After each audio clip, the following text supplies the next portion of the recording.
Hello aspirants, এ two জি YouTube চ্যানেলে তোমাদের সবাইকে স্বাগত। আজকে আমরা ডব্লিউবিপি ওয়্যারলেস অপারেটরের ফিজিক্সের সেকেন্ড ক্লাস করব। এর আগে আমরা মেকানিক্স স্টার্ট করেছিলাম ফার্স্ট ক্লাসে। তো সেখানে মেকানিক্সের গতির বিভিন্ন প্রকারভেদ সম্পর্কে জেনেছিলাম, নির্দেশতন্ত্র সম্পর্কে জেনেছিলাম। তো আগের ক্লাসে যেমন বলা হয়েছিল যে এই ক্লাসে আমরা গতি সংক্রান্ত কিছু ইম্পর্টেন্ট পয়েন্ট দেখবো বা ইম্পর্টেন্ট টার্মস দেখবো। যেমন আমরা দূরত্ব, সরণ, দ্রুতি, বেগ, ত্বরণ এই নিয়ে দেখবো। ঠিক আছে, তো প্রথমে আমরা হেডিং করে নিচ্ছি। নাম্বার ওয়ানে এক নম্বরে লিখছি দূরত্ব বা ডিস্টেন্স। দূরত্ব বা ডিস্টেন্স কি? দূরত্ব বা ডিস্টেন্স হলো যে কোনো একটি বস্তু প্রকৃতভাবে যে পথ অতিক্রম করে, অর্থাৎ লিখবো এখানে যে কোনো একটি বস্তু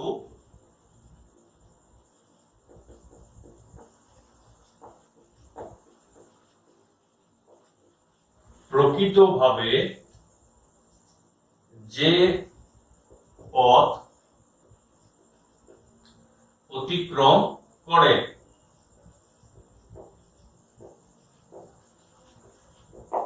মানে এটা হচ্ছে পথের দৈর্ঘ্য। পথের দৈর্ঘ্য, পথের দৈর্ঘ্যকে ডিনোট করে কে? ডিস্টেন্স বা দূরত্ব। অর্থাৎ ধরে নিলাম যে আমরা বাড়ি থেকে বাইকে করে বা সাইকেলে করে একটা রাস্তায় গেলাম 4 কিলোমিটার, সোজা পথে গেলাম 4 কিলোমিটার। এরপর আমরা ডান দিকে ঘুরে গেলাম 3 কিলোমিটার, আবার বাঁ দিকে ঘুরলাম 2 কিলোমিটার, আবার বাঁ দিকে ঘুরলাম 3 কিলোমিটার। টোটাল আমাদের এখানে ডিস্টেন্স বা দূরত্ব যদি বলি তাহলে 4 প্লাস 3 7 প্লাস 2 9, 9 প্লাস 3 12 কিলোমিটার। অর্থাৎ এটা হচ্ছে কি যে পথের প্রকৃত দৈর্ঘ্যকে নির্ণয় করে বা পথের প্রকৃত দৈর্ঘ্যকেই বলে ডিস্টেন্স বা দূরত্ব। ঠিক আছে, তো ডিস্টেন্স বা দূরত্বের একক কি? যদি আমরা ইউনিট লিখি, ইউনিট হচ্ছে দৈর্ঘ্যের একক, মানে হচ্ছে মিটার। ঠিক আছে, মিটার, দৈর্ঘ্যের একক মিটার। আর ইউনিটের সঙ্গে আমরা ইউনিট মানে হচ্ছে একক, আর ডাইমেনশন বা মাত্রা, ডাইমেনশন লিখে নিই। ডাইমেনশন বা মাত্রা আমরা জানি কি দৈর্ঘ্যের ডাইমেনশন কি হয় বা দৈর্ঘ্যের মাত্রা কি হয়? ক্যাপিটাল এল। দৈর্ঘ্যের ডাইমেনশন বা দৈর্ঘ্যের মাত্রা হবে ক্যাপিটাল এল। অর্থাৎ এখানে আমি একটা জিনিস দেখলাম যে এই দূরত্ব দূরত্ব অ্যাকচুয়াল পথের দৈর্ঘ্য, যা পথের দিকের উপর নির্ভর করে না, মানে কোন দিকে গেল তার উপর নির্ভর করে না। তাহলে যে রাশি দিকের উপর নির্ভর করে না বা যে রাশির কোনো দিক নেই, তাহলে তাকে আমরা কি বলবো? স্কেলার রাশি। তাহলে আমরা একে বলে দিচ্ছি স্কেলার কোয়ান্টিটি বা স্কেলার রাশি, কারণ এর শুধুমাত্র মান আছে, কোনো অভিমুখ নেই। ঠিক আছে, বোঝা গেল? তাহলে এক নম্বরে আমরা দেখলাম দূরত্ব। ঠিক আছে, 2 নম্বরে আমরা দেখছি, আচ্ছা আরেকটা জিনিস, এই দূরত্ব কখনো কিন্তু নেগেটিভ হবে না, দূরত্ব কখনো শূন্য হবে না। আমরা এমন হলো যে বাইকে করে গেলাম, তো একদিকে প্রথমে 4 কিলোমিটার গেলাম, তারপর 3 কিলোমিটার গেলাম, তারপর 2 কিলোমিটার গেলাম, 3 কিলোমিটার গেলাম, তো দূরত্ব কখনো শূন্য হয় না। ঠিক আছে, তো আর আরেকটা জিনিস যে দূরত্ব আমরা কিসে মাপি, আমরা এখানে পয়েন্ট করে লিখে দেবো। পয়েন্ট করে লিখছি যে দূরত্ব আমরা কিসে মাপি? বাইকের ক্ষেত্রে অডোমিটার, বাইকের ক্ষেত্রে অডোমিটার ডিস্টেন্স বা দূরত্ব মাপে। ঠিক আছে, তো অডোমিটার ডিস্টেন্স বা দূরত্ব মাপে। তো অডোমিটার মানে যেখানে কিলোমিটারটা দেখায়, বাইকের কিলোমিটার যেখানটা দেখায় সেটা হচ্ছে অডোমিটার, সে অ্যাকচুয়ালি আমাদের দূরত্ব মাপে। বুঝা গেল? ওকে, এরপর নেক্সট আমরা 2 নম্বরে লিখে নিই। 2 নম্বরে লিখে নিই দূরত্ব বুঝলাম। তো আমরা দেখবো দ্রুতি। দ্রুতি, দ্রুতি মানে হচ্ছে স্পিড। দ্রুতি মানে হচ্ছে স্পিড। তো দ্রুতি কি জিনিস? দ্রুতি হচ্ছে যে এই সময়ের সাপেক্ষে দূরত্ব পরিবর্তনের হার, মানে দূরত্ব বাই সময়। ঠিক আছে, তাহলে দ্রুতিকে বা স্পিডকে আমরা ভি দিয়ে লিখি, আর আমরা ডিসটেন্সকে আমরা যদি এস দিয়ে লিখি, তাহলে ভি ইকুয়ালস টু লিখবো এস বাই টি, অর্থাৎ সময়ের সাপেক্ষে দূরত্ব পরিবর্তনের হার। ঠিক আছে, দূরত্ব বাই সময়, বুঝা গেল? তাহলে দ্রুতি হলো দূরত্ব বাই সময়। ঠিক আছে, এরপর এই যে দ্রুতি বা স্পিড, এই স্পিড তার মানে ডিসটেন্সের উপর নির্ভর করছে বা দূরত্বের উপর নির্ভর করছে। এবার দূরত্ব কি? দূরত্ব একটা স্কেলার রাশি। দূরত্ব যদি স্কেলার রাশি হয়, তাহলে স্পিড কি হবে? স্পিডও হবে একটা স্কেলার রাশি। ঠিক আছে, স্পিডও হবে একটা স্কেলার রাশি, বুঝা গেল? আচ্ছা, এর ইউনিট হচ্ছে মিটার পার সেকেন্ড, কারণ দূরত্ব হচ্ছে মিটার আর সময় হচ্ছে সেকেন্ড, তাহলে মিটার পার সেকেন্ড, ইউনিট হলো মিটার পার সেকেন্ড। আচ্ছা, এর যদি আমরা ডাইমেনশন বলি, ডাইমেনশন কত? ডাইমেনশন হচ্ছে m0 l t to the power -1, m0 l t to the power -1, কারণ দূরত্ব হচ্ছে l আর টাইমের হচ্ছে t, টাইম আছে নিচে, তাই t টু দি পাওয়ার -1, বুঝা গেল? ওকে, এটা আমরা মুছে নিচ্ছি।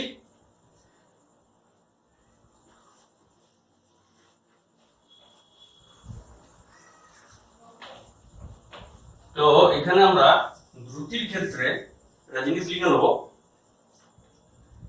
যে একই রকম ভাবে ওই দূরত্বের ক্ষেত্রে যেরকম বললাম, যে কোন বস্তুর দ্রুতি সর্বদা ধনাত্মক, অর্থাৎ পজিটিভ হবে।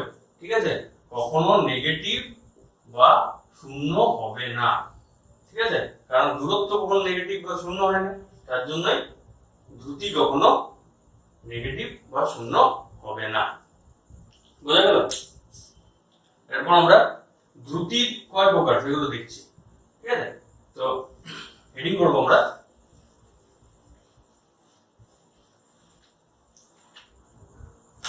1 নম্বরে লিখবো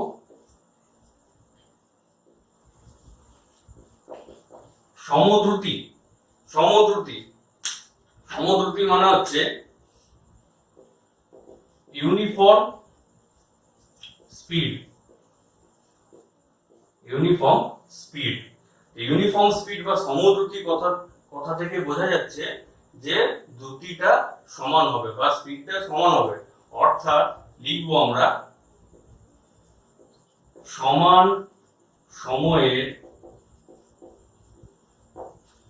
ব্যবধানে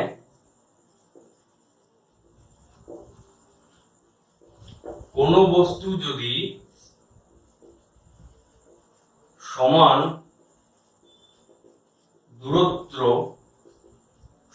দূরত্ব অতিক্রম করে, তবে তার দ্রুতিকে কি বলবো? সমদ্রুতি বা ইউনিফর্ম স্পিড। ঠিক আছে, তো অর্থাৎ যেমন যদি আমরা বলি v ইকুয়ালস টু প্রথমেও s, তারপরেও s, তারপরেও s, এই s গুলো কি? s গুলো হচ্ছে আমাদের দূরত্ব, মানে প্রথমবার যখন আমরা মাপছি তখন ও s কিলোমিটার যাচ্ছে, সেকেন্ড বার যখন মাপছি তখনও s কিলোমিটার যাচ্ছে, থার্ড বার যখন মাপছি তখনও s কিলোমিটার যাচ্ছে। আর এই যে s কিলোমিটার গুলো প্রত্যেকেই কিন্তু t সময়ে যাচ্ছে। ঠিক আছে, প্রত্যেকেই t সময়ে যাচ্ছে। তাহলে এর ক্ষেত্রে, এই সমদ্রুতির ক্ষেত্রে আমরা এখানে কি s বাই t এই ফর্মুলাটাই কাজে লাগাবো। সমদ্রুতির ক্ষেত্রে কেন প্রত্যেকটা মুহূর্তেই ওর দূরত্ব s থাকছে, মানে একই কোন একটা মান, এবং সমান সময় মানে সময়টাও tটাও সেম থাকছে, তাহলে এই ক্ষেত্রে formula see v equals to s by t হবে। ঠিক আছে, এরপরে 2 নম্বরে আমরা কি লিখবো? 2 নম্বরে আমরা লিখবো, এটা মুছে দিচ্ছি, 2 2 নম্বরে আমরা লিখছি অসম দ্রুতি। অসম দ্রুতি, অসম দ্রুতি বা যাকে আমরা বলছি নন ইউনিফর্ম, নন ইউনিফর্ম বা আরেকটা বলতে পারি ভ্যারিয়েবল স্পিড, ভ্যারিয়েবল স্পিড। তো অসম দ্রুতি কথা থেকে বোঝা যাচ্ছে কি অসমান হবে, অর্থাৎ সময়ের ব্যবধান আর যে দূরত্ব অতিক্রম করছে প্রতি মুহূর্তে সেটা চেঞ্জ হবে, ঠিক আছে। তা এই ক্ষেত্রে কি হয়ে যাবে, ধরে নিচ্ছি যে যে ফার্স্ট পয়েন্ট যখন মানে প্রথমবার যখন মাপছি তখন যদি দূরত্ব s1 হয় আর টাইম যদি t1 হয়, দূরত্ব s1 আর টাইম t1, যখন আমরা সেকেন্ড বার মাপছি তখন s2 আর টাইম হচ্ছে t2, যখন আমরা থার্ড বার মাপছি তখন দেখছি s3 দূরত্ব গেছে t3 সময়ে। তাহলে এর ক্ষেত্রে আমরা দ্রুতি, যেটা আমরা অসম দ্রুতি বলছি, অসম দ্রুতির ভ্যালু কি হবে s1 plus s2 plus s3 by t1 plus t2 plus t3, ঠিক আছে। মানে টোটাল যে সময়টা, এই দূরত্বটা বাই টোটাল সময়টা। এই যে এই ফর্মুলা থেকেই একটা কনসেপ্ট আসছে যে এই অসম দ্রুতির পরে আমরা যেটা লিখব নাম্বার 3 এ, অসম দ্রুতি বোঝা গেল। অসম দ্রুতি মানে হচ্ছে যখন সময়ের ব্যবধান আলাদা হবে, দূরত্ব অতিক্রম করাটা আলাদা হবে, ঠিক আছে। তো যেহেতু অসম দ্রুতির ক্ষেত্রে এই ডিসটেন্স বা দূরত্বগুলো আলাদা, সময়ের ব্যবধানগুলো আলাদা, তাই অসম দ্রুতির ক্ষেত্রে আমরা দ্রুতি যেটা পরিমাপ করি সেটার জন্য আমাদের কি করতে হয়, সেটাই নাম্বার 3 এ আমাদেরকে করতে হবে যে অ্যাভারেজ স্পিড, অ্যাভারেজ স্পিড বা যাকে আমরা বলছি গড় দ্রুতি। এই অসম দ্রুতিতে যেহেতু সবগুলো অসমান তাই একটা অ্যাভারেজ নেওয়া হয়, সেই অ্যাভারেজ যে বা গড় যে দ্রুতির মান সেটাই হচ্ছে v equals two s1 plus s2 plus s3, যতগুলো থাকবে টোটাল যে দূরত্ব প্রত্যেকটা মুহূর্তে যে মাপা হয়েছে সেগুলো ইন্ডিভিজুয়ালি লিখবো বাই নিচে টোটাল যে সময়টা লেগেছে, ঠিক আছে। তাহলে এই অসম দ্রুতির জন্যই আমাদের অ্যাভারেজ স্পিডটা আসছে। তো আমরা অসম দ্রুতি তো পরিমাপ করি না, এটাকে লিখে নিলাম, কিন্তু আমরা যেটা অসম দ্রুতির ক্ষেত্রে পরিমাপ করি সেটা হচ্ছে অ্যাভারেজ স্পিড বা গড় দ্রুতি। তার ফর্মুলা কি হয়ে যাবে, ওই s1 plus s2 plus s3 by t1 plus t2 plus t3। তাহলে তোমরা তিনটে জিনিস দেখলে, সমদ্রুতি বা ইউনিফর্ম স্পিড যেটা হচ্ছে সমান সময়ের ব্যবধানে সমান দূরত্ব অতিক্রম করে, অসমদ্রুতি যেটা হচ্ছে সময়ের ব্যবধান আলাদা এবং প্রতি মুহূর্তে যে দূরত্ব অতিক্রম করছে সেটাও আলাদা। আর এই অসমদ্রুতি পরিমাপের জন্যই আমরা গড় দ্রুতির কনসেপ্টটা এসছে, তো যেখানে আমরা টোটাল যে ডিসটেন্সটা বা মোট দূরত্ব বাই মোট সময় করে আমরা অ্যাভারেজ স্পিড বা গড় দ্রুতি নির্ণয় করি, ঠিক আছে। বুঝা গেল? এই পর্যন্ত হলো আমাদের স্পিড। 4 নম্বরের পয়েন্টটা আমরা লিখে নিই। 4 নম্বর পয়েন্ট, 4 নম্বরে লিখবো আমরা তাৎক্ষণিক দ্রুতি। তাৎক্ষণিক দ্রুতি আমরা হেডিং করব 4 নম্বরে ইনস্ট্যান্টেনিয়াস। 4 নম্বরে লিখবো ইনস্ট্যান্টেনিয়াস স্পিড বা যাকে আমরা বলছি তাৎক্ষণিক দ্রুতি। তাৎক্ষণিক দ্রুতি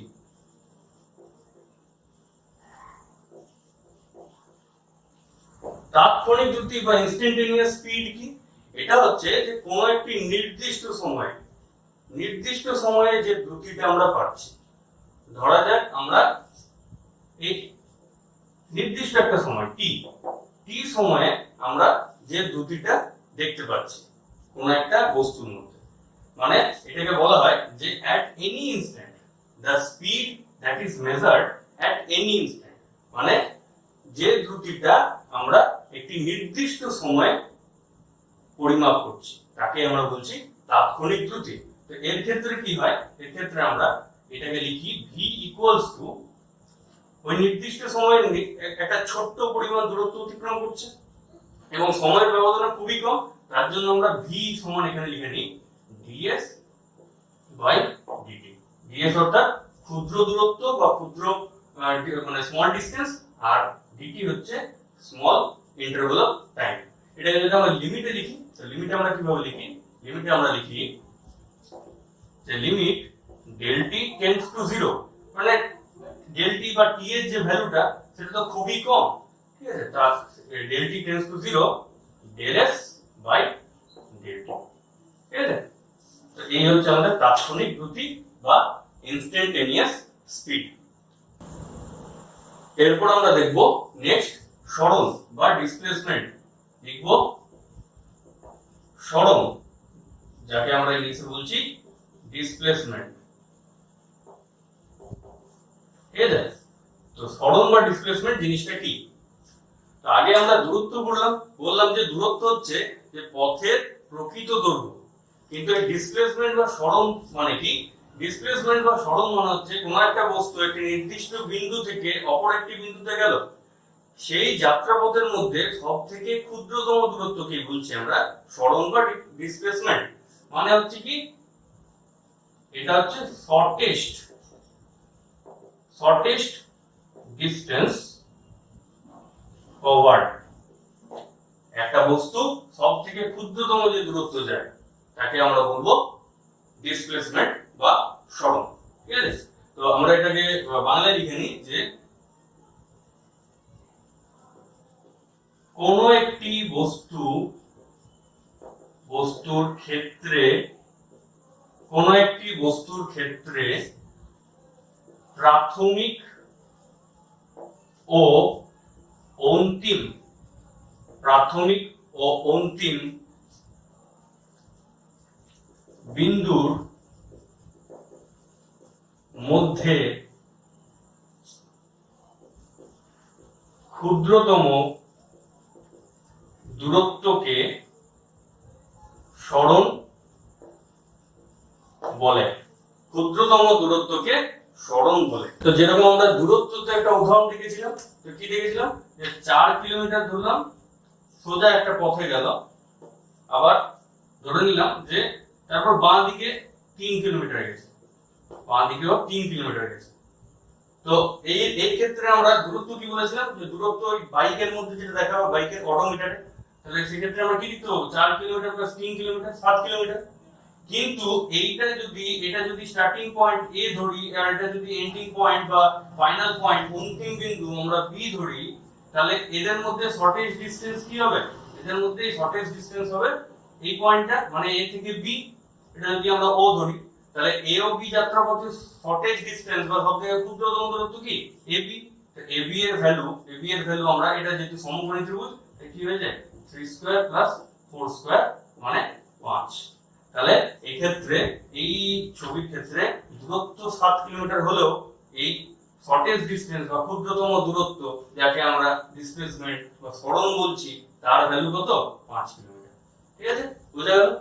এবারে তাহলে দেখলাম যে সরণ বস্তুর প্রাথমিক অবস্থান এবং অন্তিম অবস্থানের উপর নির্ভর করছে, মানে প্রাথমিক অবস্থান ও অন্তিম বিন্দুর উপর নির্ভর করছে। তাহলে এটা দিকের উপর নির্ভর করে, তাহলে এটি একটি ভেক্টর রাশি। ঠিক আছে, এটি একটি ভেক্টর রাশি যার অভিমুখটা কোন দিকে? প্রাথমিক বিন্দু থেকে অন্তিম বিন্দু, প্রাথমিক বিন্দু থেকে অন্তিম বিন্দুর দিকে এই ভেক্টরটার অভিমুখ। বুঝে গেল? আর কি এর ইউনিট সেই মিটারই হবে আগের মতো, এর ডাইমেনশন বা মাত্রা সেটা এলই হবে দূরত্বের মধ্যে।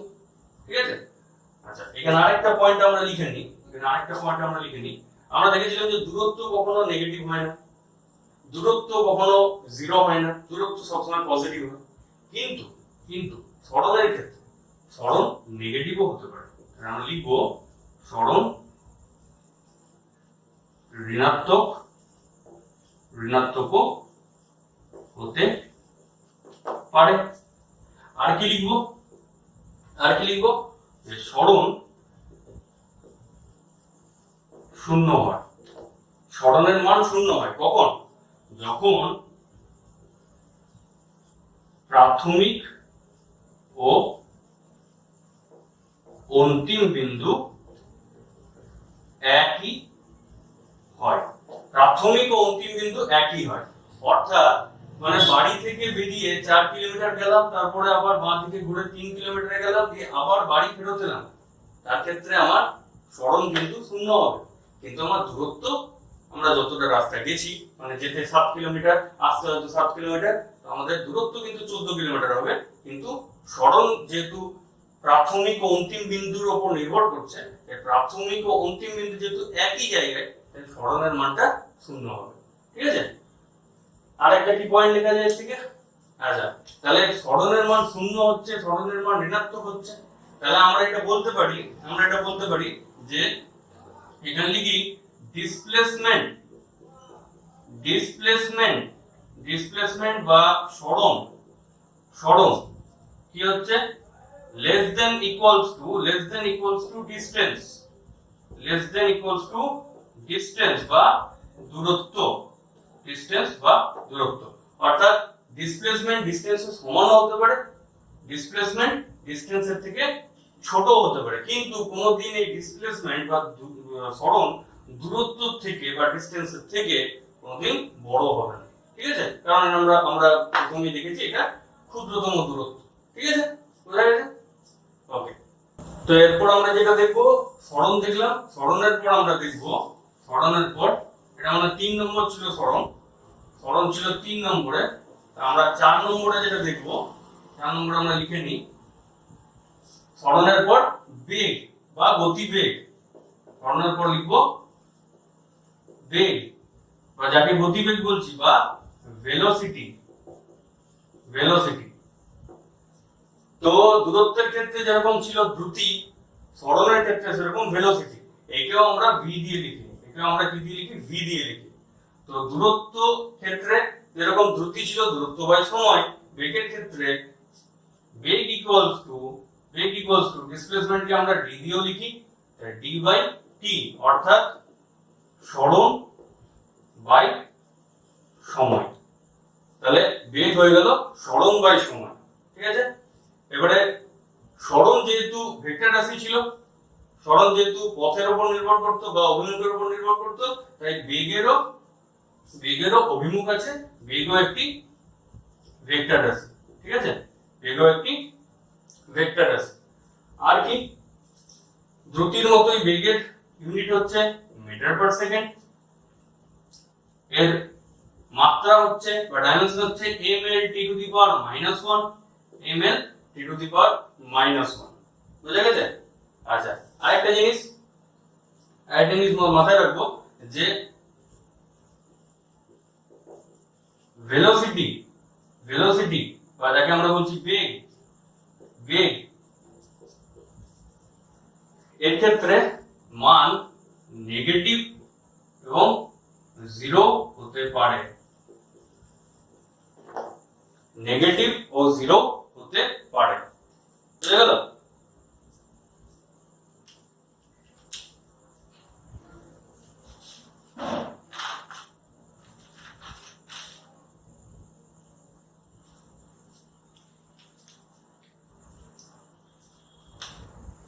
তাই যেহেতু বেগের মান নেগেটিভ ও 0 হতে পারে, আর দ্রুতির মান শুধুমাত্র পজিটিভ হয়, তাই আমরা বলতে পারি, এখানে আমরা লিখছি যে mod velocity less than equals to speed. মানে মড কেন লিখলাম? কারণ হচ্ছে নেগেটিভ হতে পারে, 0 হতে পারে, তাই এই বেগের মান আমাদের স্পিডের থেকে কম অথবা সমান হবে, কোনোদিন বেশি হবে না। ঠিক একই রকম যেরকম displacement less than equals to distance. বুঝা গেল? ওকে, আমরা এই বেগের ক্ষেত্রে আবার দ্রুতির মতো দেখে নিই কি কি আছে।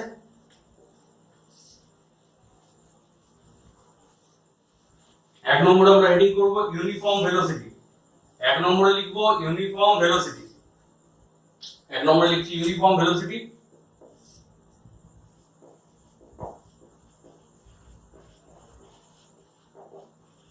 ইউনিফর্ম ভেলোসিটি বা যাকে বলছি আমরা সমবেগ। ইউনিফর্ম ভেলোসিটি কি? যখন সমান সময়ের ব্যবধানে সরণের মানও সমান হয়, ঠিক আছে, মানে same displacement with same interval of time, ঠিক আছে। তাহলে লিখবো এটা সমান সময়ের ব্যবধানে, সমান সময়ের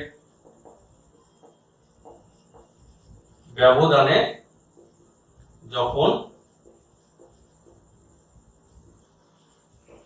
সমান সরণ হয়। এটা কোনো বস্তুর ক্ষেত্রে লিখে নিই, কোনো বস্তুর সমান সরণ হয় তখন বলবো ইউনিফর্ম ভেলোসিটি বা সমবেগ। বুঝা গেল? একই রকম ভাবে 2 নম্বর আমরা লিখছি। তো এর ক্ষেত্রেও একটা ইউনিফর্ম ভেলোসিটির ক্ষেত্রে সমদ্রুতির মতোই আমরা কি লিখতে পারি এখানে v = d/t, কারণ সমান সময়ের ব্যবধানে যেহেতু সমান সরণ হচ্ছে তাই প্রত্যেক ক্ষেত্রে এটা d আর t থাকবে, ঠিক আছে। তো অসম বেগ যেটা বা নন ইউনিফর্ম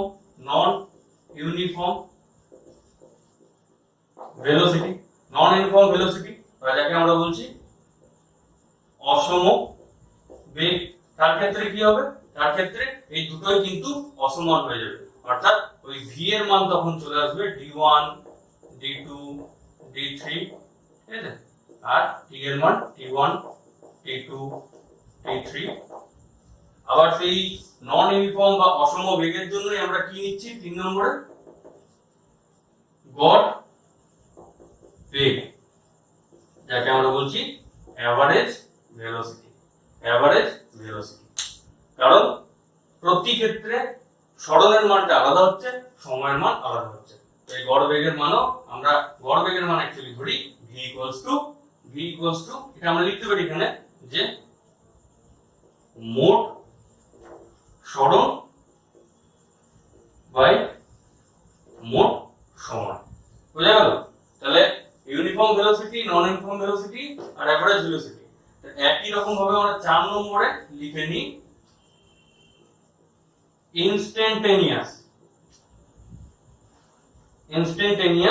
ভেলোসিটি বা যাকে আমরা বলছি তাৎক্ষণিক বেগ।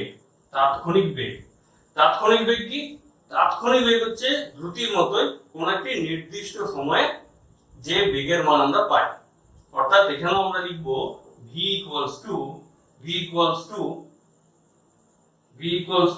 লিখতে পারি limit del t tends to 0 del d by del t। এবার আমরা ওই ds/dt কেন লিখলাম না? ds/dt এর ক্ষেত্রে দুটোই কিন্তু d চলে আসবে, তার জন্য লিখলাম না, তো ওটাও লিখে। তো অ্যাকচুয়ালি কখনো কখনো ডিসপ্লেসমেন্টকে s দিয়েও লিখি, আমরা ফিজিক্সের ভাষায় ডিসপ্লেসমেন্টকে আমরা d দিয়েই চালিয়ে দিই, ঠিক আছে। তো ইনস্ট্যান্টেনিয়াস বা তাৎক্ষণিক বেগ যেটা, সেটা হচ্ছে del d by del t। আচ্ছা, এইখানে এই ইনস্ট্যান্টেনিয়াস বা তাৎক্ষণিক বেগ, এই তাৎক্ষণিক বেগ কিন্তু আমরা স্টার দিয়ে লিখব যে বাইকের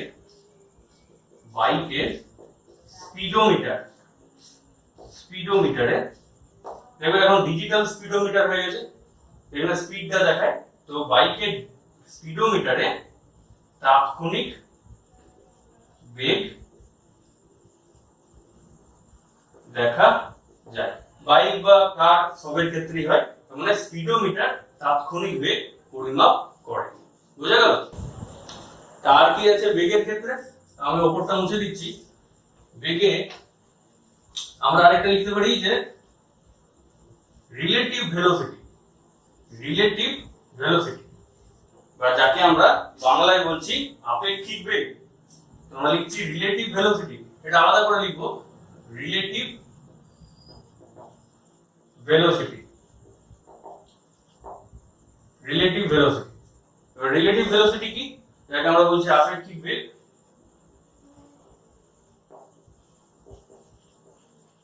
আমরা প্রথমেই পড়েছিলাম যে এই স্থিতি গতি সবই আপেক্ষিক, অর্থাৎ কারোর সাপেক্ষে হবে। তাহলে ধরে নিলাম যে একটা বস্তু আছে a, যার বেগ হচ্ছে va, একটা বস্তু আছে b, যার বেগ হচ্ছে vb। এখন এই a বস্তুটা যদি b বস্তুটার অপোজিটে, মানে b বস্তুটা ডান দিক থেকে বাঁ দিকে, আর এই বস্তুটা বাঁ দিক থেকে ডান দিকে যখন যাচ্ছে, তো তখন এর ক্ষেত্রে আমরা এই রিলেটিভ ভেলোসিটি vr লিখছি।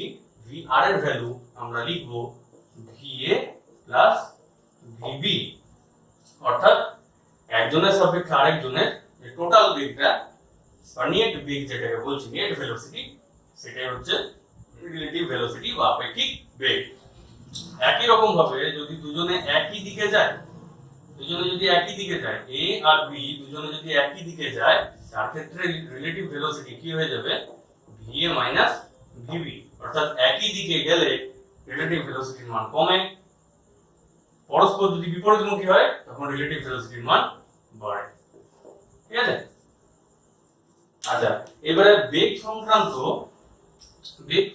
আমাদের এরকম দিতে পারে, বেগ বা দ্রুতি দুটোতেই দিতে পারে, যেটা যেমন এমনি দিল যে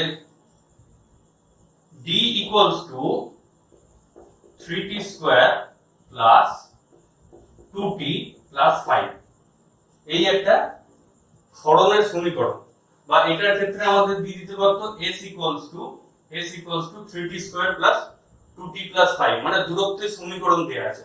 তো আমাকে বলবে দ্রুতি বা বেগের মান, দ্রুতি বা স্পিডের মান বার করো। ঠিক আছে? তো দ্রুতির মান বার করবো কিভাবে, আমরা কি দেখলাম, সেখানে কিন্তু তাৎক্ষণিক দ্রুতিটাই বার করতে হবে। ঠিক আছে? বলেই দেবে তাৎক্ষণিক দ্রুতি বার করো। এটা যদি আবার ডি দিয়েও দিত তাহলে বলতো যে তাৎক্ষণিক বেগ বার করো। তো আমরা সেক্ষেত্রে কি করব, v equals to ds by dt, অর্থাৎ এর ডেরিভেটিভ করে দেব কার সাপেক্ষে, t এর সাপেক্ষে। তো এই t এর সাপেক্ষে ডেরিভেটিভ কত হবে, 60 প্লাস 2। এবারে t এর যদি কোনো একটা মান দিয়ে দেয় যে t equals to 2 সেকেন্ডে এর তাৎক্ষণিক দ্রুতির মান কত, তাহলে আমরা সেটা করতে পারবো, আমাদের কোনো অসুবিধা হবে না। ঠিক আছে? তো এইরকম একটা প্রবলেম দিতে পারে। আমি এই সংক্রান্ত আরো প্রবলেম করাবো যদিও, এখন এটা জেনে রাখো। আচ্ছা, বেগের ক্ষেত্রে যদি বস্তুটি সমান হারে গতিশীল হয়, ঠিক আছে, তার ক্ষেত্রে কি হবে, সমান হারে যদি বস্তুটি গতিশীল হয়, তাহলে যদি প্রাথমিক বেগ আমরা u লিখি এবং অন্তিম বেগ যাকে আমরা v লিখছি, তাহলে যে আমরা গড় বেগ করছি, গড় বেগ ইকুয়ালস টু হয়ে যাবে v প্লাস u বাই 2। ঠিক আছে? যেটা আমরা এভারেজ বা গড় যেরকম ভাবে করি, যে দুটোকে যোগ করে দিই বাই 2 করি, তো সেরকম হচ্ছে। কখন এটা হবে, যদি ইউনিফর্ম রেটে ভেলোসিটিটা চেঞ্জ হয় বা বস্তুটা যদি গতিশীল হয়। ঠিক আছে? সমান হারে গতিশীল বস্তুর ক্ষেত্রে। ঠিক আছে? সমান হারে গতিশীল বস্তুর ক্ষেত্রে। এরপর আমরা দেখছি ত্বরণ বা অ্যাক্সেলারেশন। তো লিখে নিই আমরা ত্বরণ বা অ্যাক্সেলারেশন। ত্বরণ বা অ্যাক্সেলারেশন কি? তা আমরা দেখলাম যে সময়ের সাপেক্ষে সরণ পরিবর্তনের হারকে আমরা কি বলছিলাম, বেগ। তো সেরকম সময়ের সাপেক্ষে বেগ পরিবর্তনের হারকে আমরা বলবো ত্বরণ বা অ্যাক্সেলারেশন। সময়ের সাপেক্ষে বেগ পরিবর্তনের হারকে আমরা লিখে নিই যে সময়ের সাপেক্ষে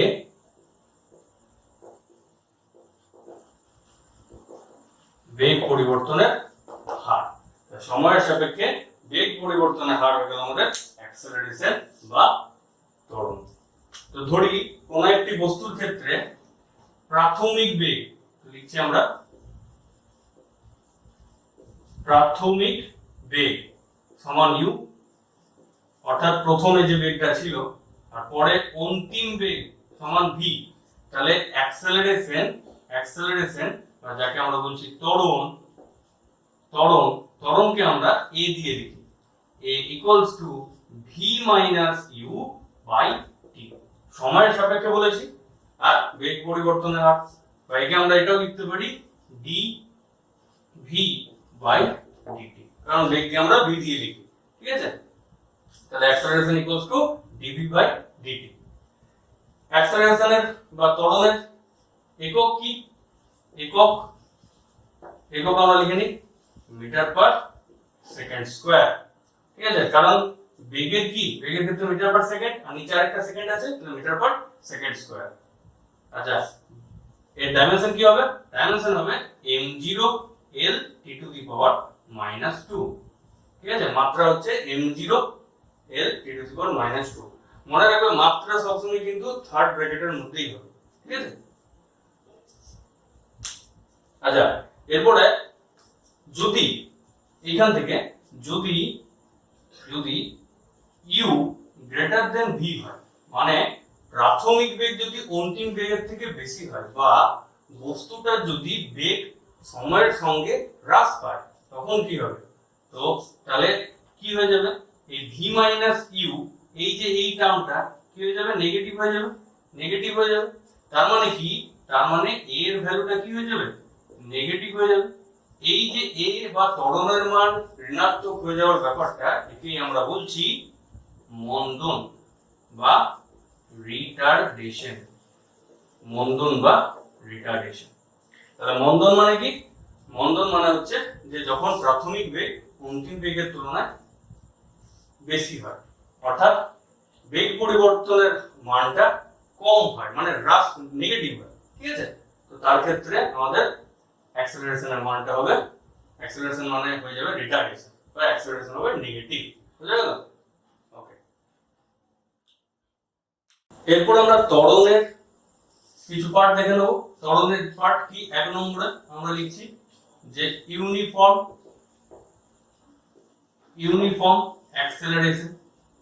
ইউনিফর্ম অ্যাক্সেলারেশন, যাকে আমরা বাংলায় বলছি সম ত্বরণ। ঠিক আছে, ইউনিফর্ম অ্যাক্সেলারেশন অর্থাৎ সমান সময়ের ব্যবধানে যদি বেগ পরিবর্তনের হারটা সমান হয়, তাহলে এর ক্ষেত্রে আমরা লিখব a = v/t। সমান সময়ের ব্যবধানে যদি বেগ পরিবর্তনের হারও সমান হয়, তার ক্ষেত্রে তাকে বলবো আমরা সমত্বরণ। অসমত্বরণ কি? অসমত্বরণ বা নন ইউনিফর্ম অ্যাক্সেলারেশন, অসমত্বরণ যখন বেগ পরিবর্তনের হারটা বিভিন্ন রকম হবে। ঠিক আছে, তখন কি হবে? একবার v1 হচ্ছে, আবার v2 হচ্ছে। তার মানে এখানে আমরা লিখতে পারি যে বেগ পরিবর্তন যেটা, সেটা dv। ঠিক আছে, তো dv/dt, অর্থাৎ এইখান থেকেই আসছে আবার সেই গড় ত্বরণের কনসেপ্ট বা এভারেজ অ্যাক্সেলারেশন। ঠিক আছে, তাহলে এভারেজ অ্যাক্সেলারেশন আমরা লিখব, এভারেজ অ্যাক্সেলারেশন বা গড় ত্বরণ। গড় ত্বরণ, গড় ত্বরণ আমরা লিখছি যে a = total change in velocity, total change in velocity, total change in velocity, বা যাকে আমরা বলবো যে বেগের মোট পরিবর্তন by total interval of time. Total time লিখে দিচ্ছি, টোটাল টাইম। এটা হচ্ছে আমাদের গড় ত্বরণ বা এভারেজ অ্যাক্সেলারেশন। ঠিক আছে, এই এভারেজ অ্যাক্সেলারেশনের মানটা, এভারেজ অ্যাক্সেলারেশনের মানটা নেগেটিভ হতে পারে, জিরো হতে পারে। ঠিক আছে, তো নেগেটিভ যখন হবে তখন তাকে মন্দন বলবো। আর জিরো কেন হবে? কারণ v এর মানও জিরো হয়, v এর মানও জিরো হয়। v এর মান কেন জিরো হয়? কারণ ডিসপ্লেসমেন্ট বা ত্বরণের মানও জিরো হয়। ঠিক আছে, তাহলে এর মানটা কি হতে পারে? এর মানটা পজিটিভ হতে পারে, নেগেটিভ হতে পারে, আর জিরো, সবই হতে পারে। ঠিক আছে, বোঝা গেল? আর এটা কিসের উপর নির্ভর করবে? এটা নির্ভর করবে এই যে বেগ, বেগের যে সাইন হবে, বেগ যদি পজিটিভ হয় তাহলে এও পজিটিভ হবে, এই যদি নেগেটিভ হয় তাহলে এও নেগেটিভ হবে, জিরো হলে এও জিরো হবে। বুঝা গেল? ওকে, তাহলে এরপর আমরা কি করব? এরপর আমরা লিখে নিচ্ছি, একটা পয়েন্ট লিখে নিচ্ছি,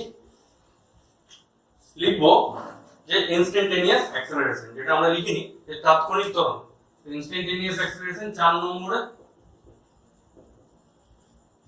at any instant যেটা হয় ইনস্ট্যান্টেনিয়াস অ্যাক্সেলারেশন। তাহলে হচ্ছে at any instant, at any instant এ যে অ্যাক্সেলারেশন বা ত্বরণ হয়, সেইটাকে বলছি আমরা, সেই ত্বরণটাকে আমরা বলছি ইনস্ট্যান্টেনিয়াস অ্যাক্সেলারেশন। ঠিক আছে, এরপর আমরা ত্বরণ নিয়ে কিছু ইম্পর্টেন্ট পয়েন্ট লিখবো, নোট করে লিখবো, নোট 1 নম্বর পয়েন্টে লিখবো, একটি বস্তু যখন একটি নির্দিষ্ট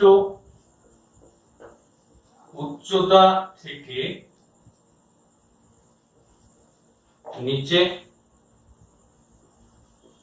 পড়ে যায়, বা লিখতে পারি যে একটা স্মুথ ইনক্লাইন প্লেন আছে, মানে মসৃণ একটা খাড়া কোনো বস্তু আছে, তার ক্ষেত্রে মানে স্মুথ ইনক্লাইন প্লেন, মানে পাটাতন যেরকম হয় তার ক্ষেত্রে স্মুথ ইনক্লাইন প্লেন, তার ক্ষেত্রে কি হয়, যখন গড়িয়ে পড়ে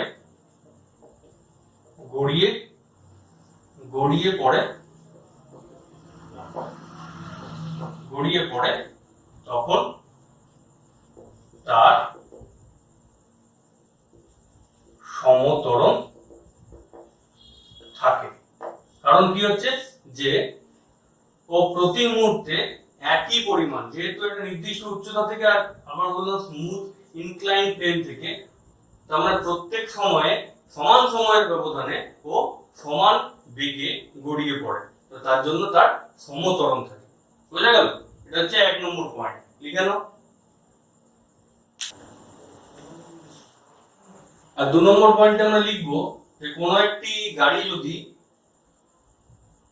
ক্রমাগত তার বেগ বৃদ্ধি করতে থাকছে একটা নির্দিষ্ট সময়ের ব্যবধানে, তো তার ক্ষেত্রে কিন্তু অসমতরণ হয়। ঠিক আছে, তখন লিখবো যে কোনো একটি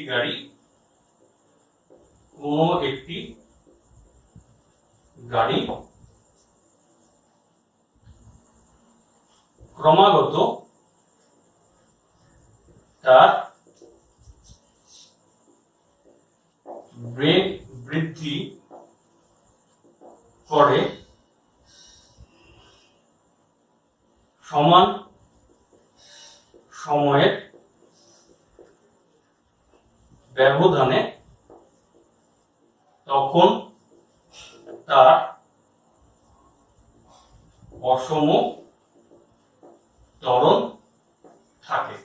ঠিক আছে, তো অসম ত্বরণ থাকে, এটা হচ্ছে 2 নম্বর পয়েন্ট। তাহলে আজকের ক্লাসে আমরা দূরত্ব, সরণ, দ্রুতি, বেগ, ত্বরণ, মন্দন ইত্যাদি নিয়ে এবং ইউনিফর্ম মোশন বা সমগতি, নন ইউনিফর্ম মোশন বা অসমগতি নিয়ে জানলাম। এর পরের ক্লাসে আমরা এই সময়ের সাপেক্ষে দূরত্ব, সময়ের সাপেক্ষে বেগ, সরণ ইত্যাদি লেখচিত্র, আর এই লেখচিত্র থেকে যে যে কোশ্চেন গুলো আসতে পারে সেগুলো নিয়ে আমরা ডিসকাস করব।